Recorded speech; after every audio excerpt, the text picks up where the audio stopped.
And that second set is really what I think was the difference. I think Venus slipped a couple times. I think one of those times, I think it maybe aggravated that knee of hers, because afterwards she didn't really seem as mobile anymore. Wasn't able to really move around, keep up with the shots Serena was making, just kind of, you know, stationary a little bit. And so I think maybe that impaired her ability to kind of fight back what Serena was dishing out. Her serves and everything else was pretty much, just on point. So Venus, who was looking for her, a back-to-back-to-back titles at Wimbledon, was not able to hold grass court, pun intended, in London. So Serena was able to capture her first Wimbledon title in 6 years. 2003 being the last time she had won. So congratulations to her. She did, she played very well. And just later that day, a couple of hours later, they were able to win in the Wimbledon women's doubles final. So, 2 championships there for them. The only thing kind of sour about this, maybe for Serena, was, she's not number one in the rankings. I think she's probably number two, maybe some three. Serena should be number one. I think Venus right after her, but Davar Safina is still number one, who got completely clobbered by Venus in the semifinals. It wasn't as maybe the best semifinal women's matchup, if not any, ever, between Serena and not Kuznetsova, I can't remember. It starts with D and it's long. The Russian, Novina. I'm sorry, I'm butchering her name, but as good as that match was, the Venus versus Safina was just as bad. It was 6-0, 6-1. Safina was, I didn't even watch really because it was just like a clobbering. So it was like, what was the point? I'm surprised she even got the one game a win.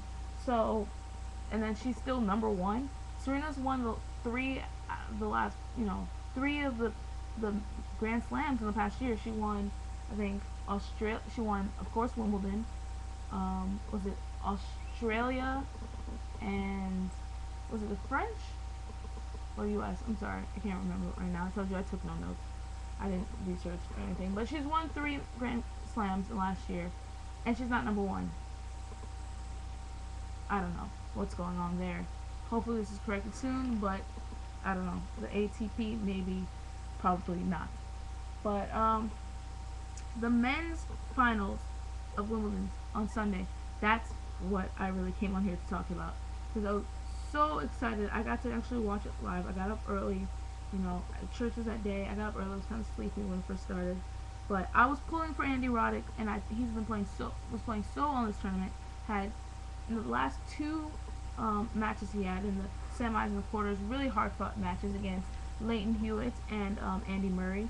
Going like 5 sets and taking a stretch and, playing real hard. He's been playing maybe the best tennis he's played ever, or at least in quite a while, some years, if not ever. So I gave him a shot. Maybe other people weren't giving him a shot against Roger Federer. I surely was. I was really, really pulling for him. And he took the first set, 7-6, and that's where you kind of like, it went into tiebreak and you're like, oh, okay. Actually, no, 7-5, he won the set, so he got a break. That's why. You're like, he broke Federer. He won this first set. Wow, maybe this, you shouldn't have overlooked him. No, you shouldn't have. The second set, I think this is, okay. Let me just skip forward. It went to 5 sets, okay? The longest match ever, most games played ever at Wimbledon. I think maybe longest in all the Grand Slams. It went to, let me see, 26 games, something like that. The last game, because the final set of a tournament, either women's third set or men's fifth set, can't end in a tiebreak. So you just keep going and going and going until somebody wins by 2 games. So it goes on forever and forever. I'm thinking I'm going to be asleep by 10, asleep by 15. Doesn't quite reach 15. for the winner. So it doesn't quite reach like, is it 40 games or something like that. It Roger Federer ends up winning. I think barely squeaking out winning. And I think if Roger was not able to, he had more aces and more winners. He had a career high in aces. Federer did 40 something, maybe 46 or 7 around there, maybe even more. But he couldn't break Andy's serve. Andy's serve was, just on par. Whenever, he had to get an ace or a really big serve, he has the world's fastest serve anyway. And Federer had no answer for it. Even though there were some close games where Andy was on serve and it came to deuces, and in that fifth set, as it got later and later in the games, Roger got, a couple more deuces.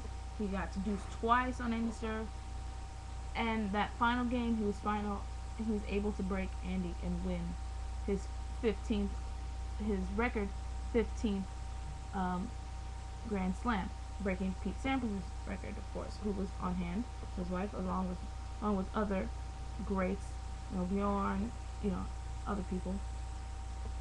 But I think, if anything, the whole match, before it even got to fifth, I was thinking, either way this goes, Andy's like, oh, I could have either won so much earlier, possibly, or I lost, and I had him in the second set, and I couldn't close it.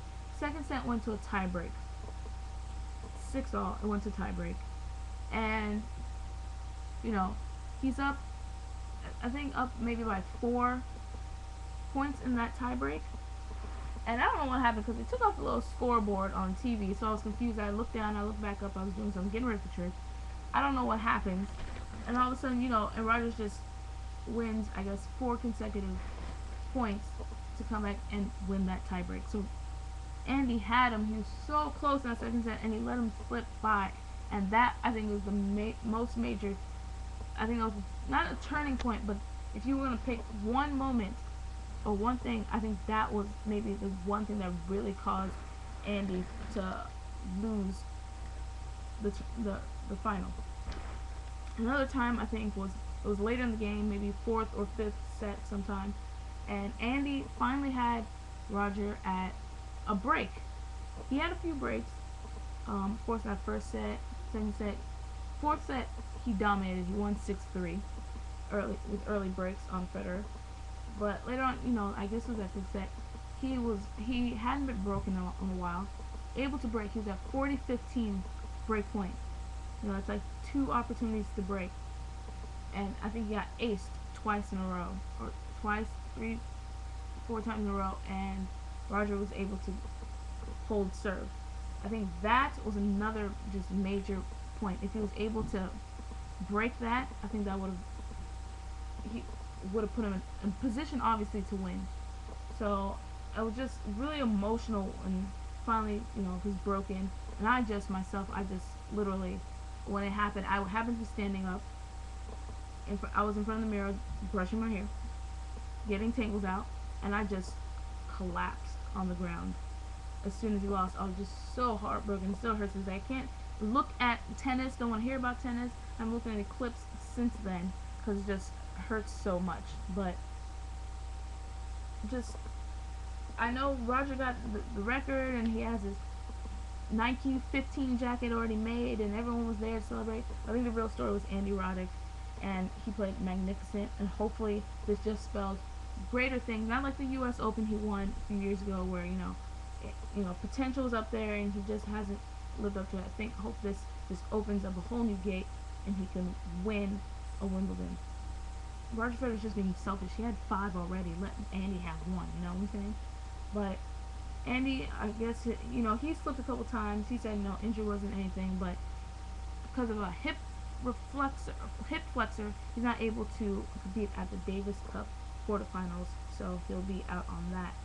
But just a great matchup. 2 years in a row.